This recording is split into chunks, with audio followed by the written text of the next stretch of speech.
and welcome to this video, which is a book review of Dan Cockerell's How is the Culture in Your Kingdom? Now, for me, this is the book that actually started me on the journey to creating this channel. It's written by Dan Cockerell, who was the operations manager at Epcot when I worked there years ago, and in October we had our 20-year reunion, which Dan attended. Because he was going to be speaking about culture and leadership at our reunion, I thought I should probably read the book in advance. He was doing question and answer sessions, so I wanted to read the book, get some insight into his take on leadership, and come up with some insightful questions that I could ask him when we got to the Q&A session. Of course, I completely fangirled and just asked him to tell me some of the most crazy Disney stories that he could. And to be fair, he did. I did ask him to relate them back to leadership, so they were relevant, and he did tell some very good stories.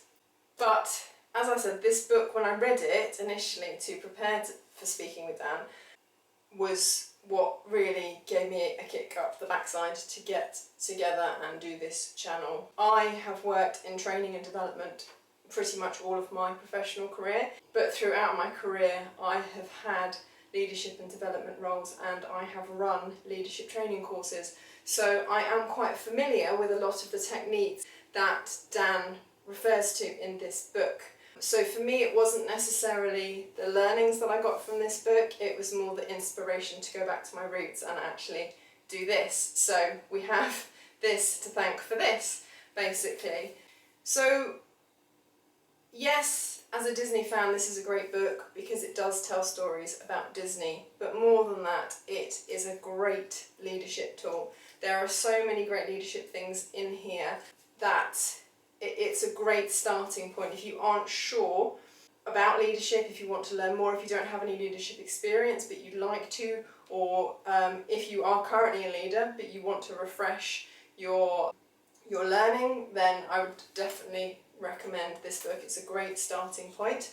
I think that it is no accident that chapter 1 of this book is about leading yourself, and if you're watching this video then you're technically already doing that, I would suggest, because you are looking for ways to improve yourself and learn about leadership and development.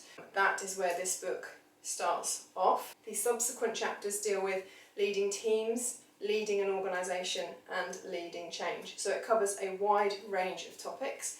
Within these chapters there are short sections which some of them refer to specific case studies, so you do get an insight into what it was like being the Vice President of Magic Kingdom. So if you're a Disney fan, there are Disney stories in here.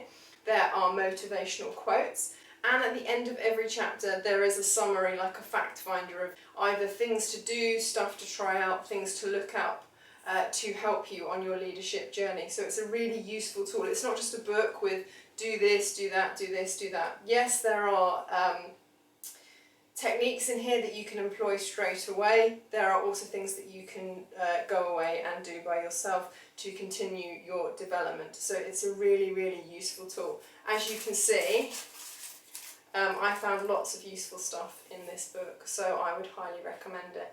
If you're looking for a really easy to read, comprehensive but broken down book, then I would highly recommend it. The other thing that I found about this book is it has some recommendations for other books to read, and as a result I've read other stuff. So if you're completely overwhelmed with where to go and what to look at, then it's a really good starting point, because he does suggest lots of other resources as well as he does have a website and a podcast, which I will probably talk about in another video. But yeah, it's a really good, well-rounded resource just for getting, either dipping your toe into the leadership and culture pool, or if you're already there, just for refining or honing the skills that you already have, taking it to the next step. Or if, like me, you are experienced in leadership, doesn't necessarily mean that you know everything. It's always good to carry on learning, and for me, as I said personally, this just really reignited my passion for leadership, culture development, all of that sort of stuff. So I would highly recommend